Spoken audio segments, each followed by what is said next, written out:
જય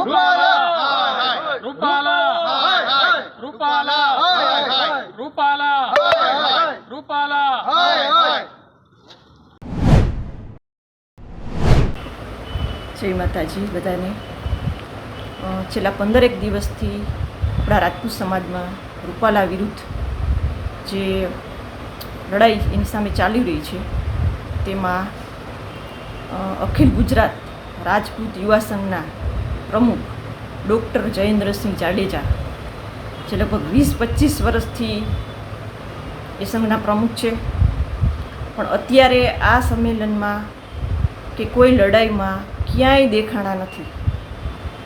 બરાબર. અને જામનગરના ભૂચરમોરીમાં ઘણી વખત એમણે ઘણા બધા પ્રોગ્રામ કરેલા છે, તલવાર રાસ, દીકરાઓના દીકરીઓના શૌર્ય કથા. બરાબર. અને એમાં જ્યારે પણ કાંઈ ભંડોળની જરૂર હોય ત્યારે આર્થિક હેલ્પ લેવા માટે એ લગભગ જામનગરમાં જ આવે છે. અને જામનગરના આગેવાનોએ ઘણી વખત ઘણા મોટા પ્રમાણમાં એને આર્થિક સહયોગ કરેલો છે. પણ અત્યારે ડૉક્ટર સાહેબ ક્યાં ગાયબ છે, ક્યાંય દેખાતા નથી. બરાબર છે. ક્યાંય કોઈ સંમેલનમાં એમની હાજરી નથી, ક્યાંય વિડીયો એનો આવ્યો નથી, ક્યાંય સપોર્ટમાં નથી. તો મારે એમને એ જ કહેવાનું છે કે સમાજનો ઝંડો લઈને ઘણા વર્ષથી તમે ફરો છો.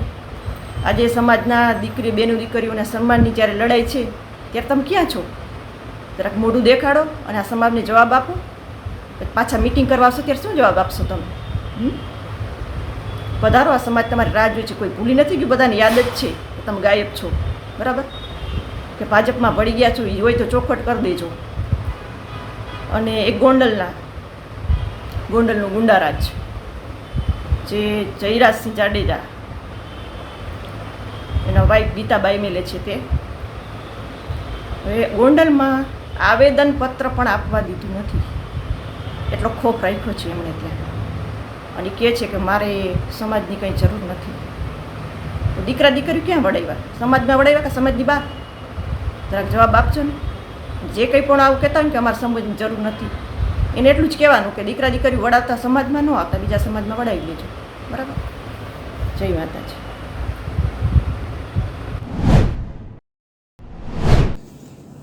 જય માતાજી.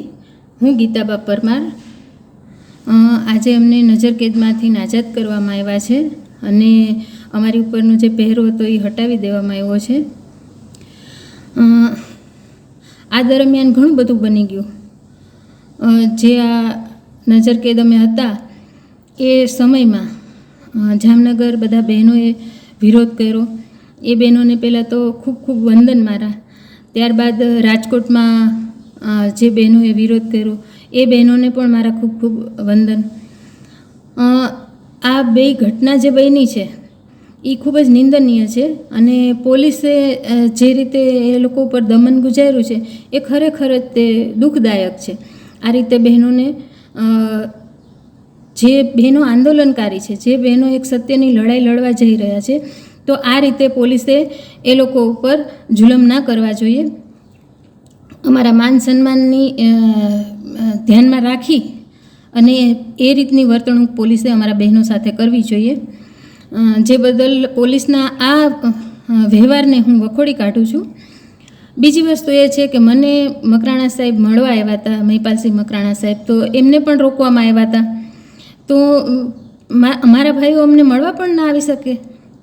અમારા ભાઈઓ કંઈ આતંકવાદી તો હતા નહીં, તો એ મળવા આવ્યા તો એમને મળવા કેમ ન દીધા અમને? ઠીક છે, એ વાત જૂની થઈ ગઈ છે અમારી. હમણાં તાજેતરમાં રાજ શેખાવત સાહેબની જે પાઘડી ઉડાડી અને એ નિંદનીય બનાવ બન્યો હતો, એ પણ બહુ ખરાબ થઈ ગયો. ઘણા બધા આવા બનાવો બની ગયા આટલા દિવસોમાં.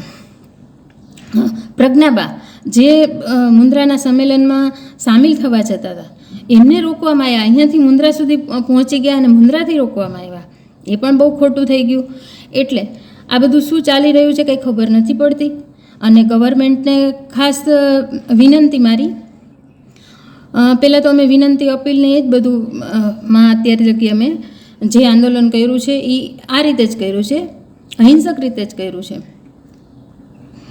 પણ મને ક્યાંક એવું લાગી રહ્યું છે કે હવે આ કદાચ ગવર્મેન્ટની ભાગલા પાડો અને રાજ કરોની નીતિ હોય તો ગવર્મેન્ટ એ સમજી લે કે અત્યાર લગી તો અહિંસક રીતે જ લડાઈ લડ્યા છીએ અમે.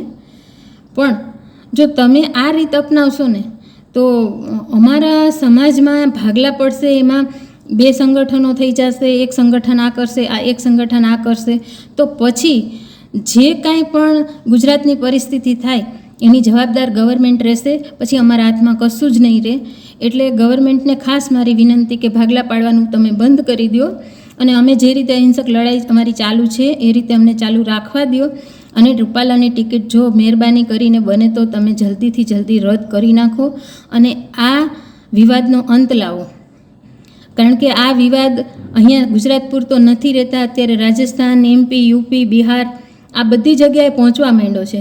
તો આખા દેશની પરિસ્થિતિ બગડશે. તો એક રૂપાલા જરૂરી છે કે તમારા માટે દેશ જરૂરી છે? જય માતાજી.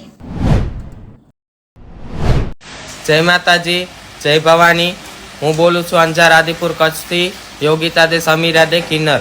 હું એટલું સરકારશ્રીને અપીલ કરું છું કે પહેલાં રૂપાલા ભાઈની ટિકિટ રદ કરી દેવામાં આવે અને હું મારા ક્ષત્રિય સમાજ જ્યાં સુધી ઊભો રહેશે ત્યાં સુધી મારી કરણી સેના ક્ષત્રિય સમાજ એના સાથે સપોર્ટમાં છું, સમર્થનમાં છું. જય માતાજી, જય ભવાની. अगर इतनी हिम्मत है ना तो मैं बोलती हूँ, मैं लेके आ रही हूँ हजारों सैनिकों को। राजस्थान से क्षत्रिय और छत्राणियां मेरे साथ चलेंगी और मैं भी आ रही हूँ गुजरात। हिम्मत है तो गिरफ्तार करके दिखाना फिर।